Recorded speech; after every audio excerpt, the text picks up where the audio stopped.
Anna stood by the living room window, watching the faint glow of streetlights flicker across the quiet evening.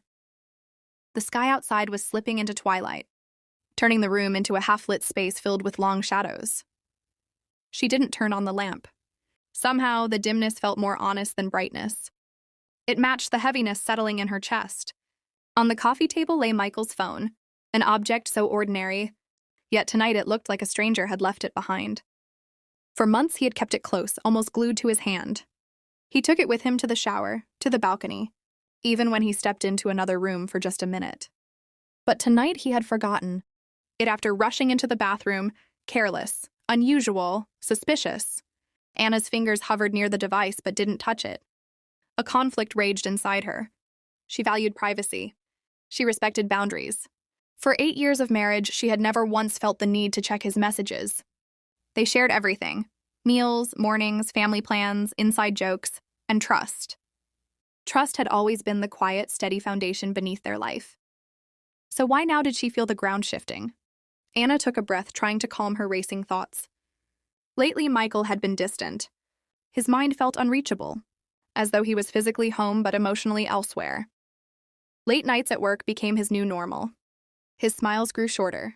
His conversations became thin, strained, and filled with unconvincing explanations. Deadlines, meetings, unexpected tasks. Words that sounded practical but felt hollow. A sudden vibration startled her. The phone screen lit up with a new message. Anna's heart squeezed painfully. The notification displayed one name: Lena, work. She stared at it, her breath caught in her throat. She didn't know Alina. He had never mentioned one.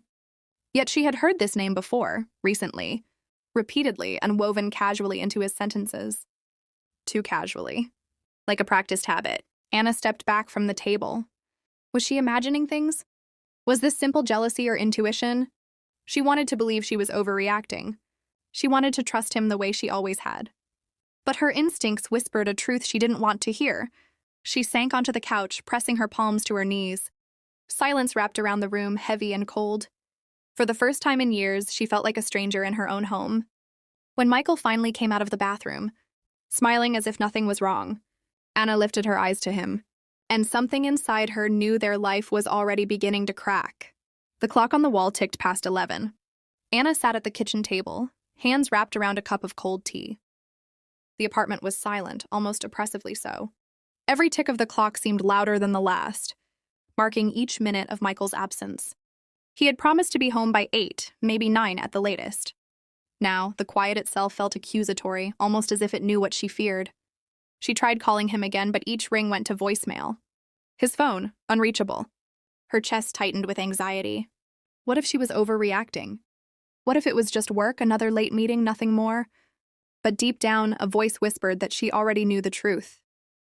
When the key finally turned in the lock, Anna flinched. Her pulse quickened.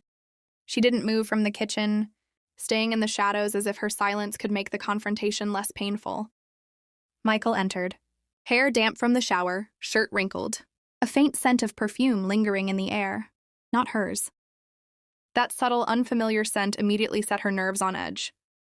He smiled as he stepped inside, the casualness of it strikingly unnatural. "You didn't sleep?" he asked, almost playfully, as if she were the one at fault. "No," Anna replied quietly, her voice calm but icy. "I called you." His eyes flickered briefly, but he quickly masked it. Phone died. I lost track of time. Anna's gaze narrowed. The excuses were too familiar. Too convenient, too late. She took a slow breath. "Michael," she began, voice steady despite the storm inside her. "Were you with her?" He froze. The single word, delivered softly, carried a weight neither of them could ignore. His eyes darted away. His breathing became uneven. That pause said everything. Anna stepped forward slightly, though not too close. "You smell different. You've been hiding something." "Don't lie to me!" He ran a hand through his hair, closing his eyes. Silence stretched between them like a chasm. Words failed him, and for a moment the apartment itself seemed to hold its breath. Finally he whispered, almost inaudibly, "Anna, I didn't mean for this to happen." Her lips pressed together to stop the words that threatened to spill out. "Not mean to?" she repeated, voice quiet but cutting. "Do you understand what this does to us? To me? The night felt heavy, the kitchen dim, the tension nearly suffocating. There was no turning back from this moment. The truth, raw and undeniable, had landed between them, and neither could ignore it. The kitchen was heavy with silence, the kind that presses down on the chest and makes every breath feel deliberate.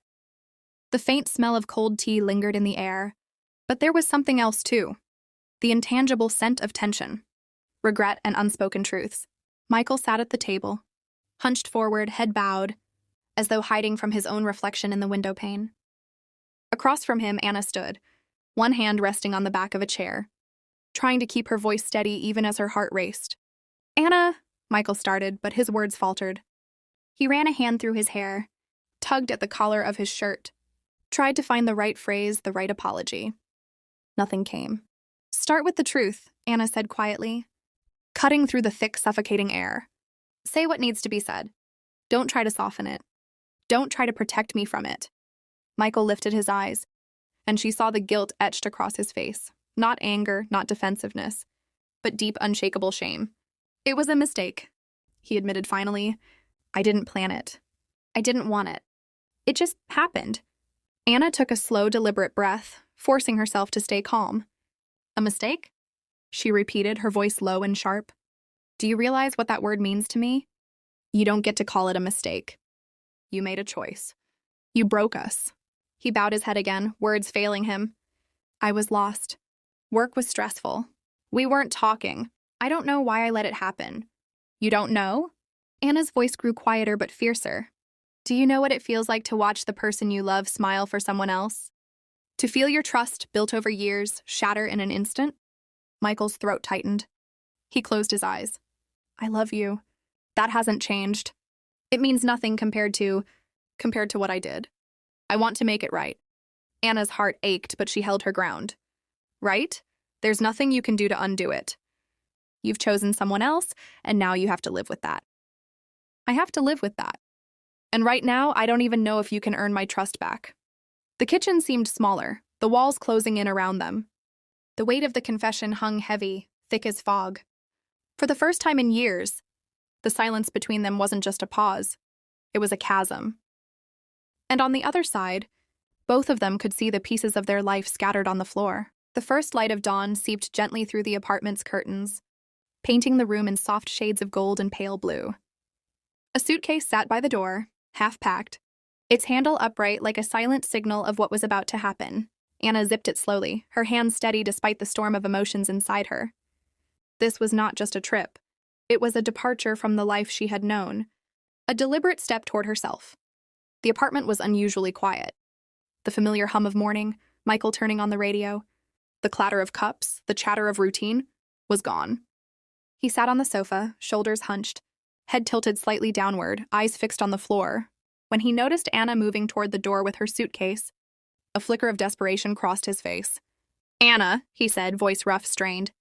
"Please, can we talk? One more time?" She paused, gripping the suitcase handle, and looked at him, her expression calm yet resolute. "We've talked, Michael. We've said everything that can be said. I know what you did. I know who you were with." He rose, stepping closer, a hand trembling in midair as if reaching for something that could undo the past. "I don't want you to leave. I want to fix this. I need you." Anna shook her head slowly. "I need to breathe. I need space. I cannot stay here pretending that nothing happened. I need to find myself again, without the shadow of what you've done hanging over me." He swallowed hard, his eyes searching hers, looking for a hint of compromise, a crack in her resolve.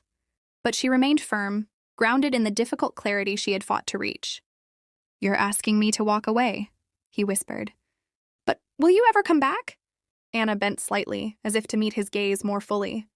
"I don't know. That depends on both of us. On who we become, on what choices we make. I can't promise a return, but I can promise this. I am leaving to reclaim myself, not to hurt you." For a moment, the room seemed suspended in time. The suitcase became a symbol of her courage, her determination to prioritize her own healing. Michael's shoulders sagged. The weight of his choices pressed upon him more heavily than any words could express. Anna lifted the suitcase, turned toward the door, and paused. "I am stepping out of a life that no longer lets me breathe. If we meet again, it will be by choice, not by default. With that, she opened the door and walked into the pale morning light. Each step felt like a reclaiming of herself, a quiet assertion that, though the past was broken, the future could still be hers.